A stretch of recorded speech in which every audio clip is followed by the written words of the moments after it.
Gordon off the rails. Gordon was resting in a siding. Sometimes, when he was resting, he would say to himself, "It's really very tiring to be such a large and splendid engine. One does have to keep up appearances so." At that moment, Henry came by. "Peep, peep, peep, peep! Hello, fatface!" whistled Henry. Gordon had not seen Henry for some time. "What a cheek!" he spluttered. "That Henry is getting too big for his wheels.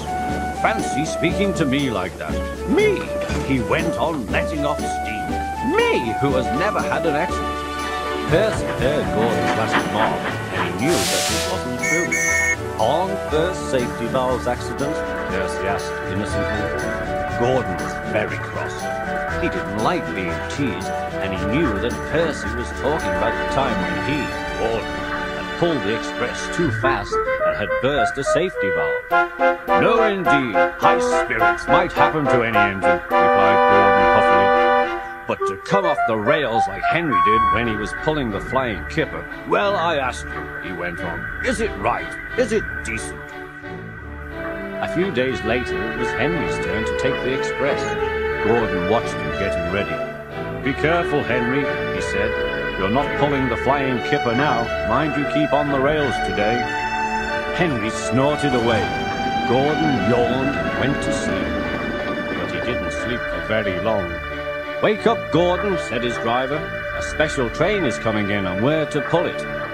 "Is it coaches or trucks?" asked Gordon sleepily. "Trucks," said his driver. "Trucks," said Gordon crossly. "Huh!"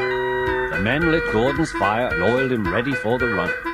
He needed to go on the turntable first so that he would be facing the right way. His fire was slow to start and wouldn't burn. They couldn't wait, so Edward was called to help Gordon to the turntable. I won't go, grumbled Gordon. Don't be silly, puffed Edward. At last, Gordon was on the turntable. Edward was uncoupled and he backed away. Gordon's driver and fireman jumped down to turn him round. The movement had shaken Gordon's fire so that it was soon burning nicely. Gordon was cross and he didn't care what he did. He waited until the table was halfway round and then his chance came. I'll show them, he hissed. He moved slowly forward.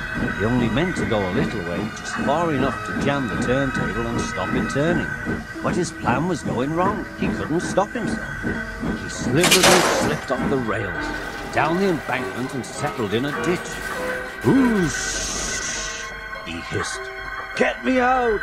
Get me out! He called. His driver and fireman came to see him. Not a hope, said his driver.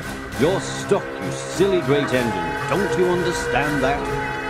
They telephoned the Fat Controller. He could see Gordon from his window. So, Gordon didn't want to take the special train of trucks and ran into a ditch, he answered from his office. What's that you say? He went on. The special's waiting. Well, tell Edward to take it, please. And Gordon? Oh, leave him where he is. We haven't time to bother with him now. So there was Gordon stuck in the ditch. Over on the other side, some little boys were chattering. Q, they called. Doesn't he look silly? They'll never get him out. Then the boys began to sing. Silly old Gordon fell in a ditch, fell in a ditch, fell in a ditch. Silly old Gordon fell in a ditch, all on a Monday morning. Gordon lay in the ditch all day. Oh dear, he thought, I shall never get out. But that evening the men brought floodlights.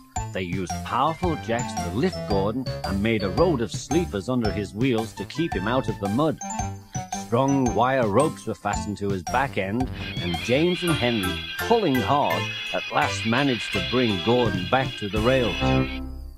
Late that night, Gordon crawled home, a sadder and wiser engine.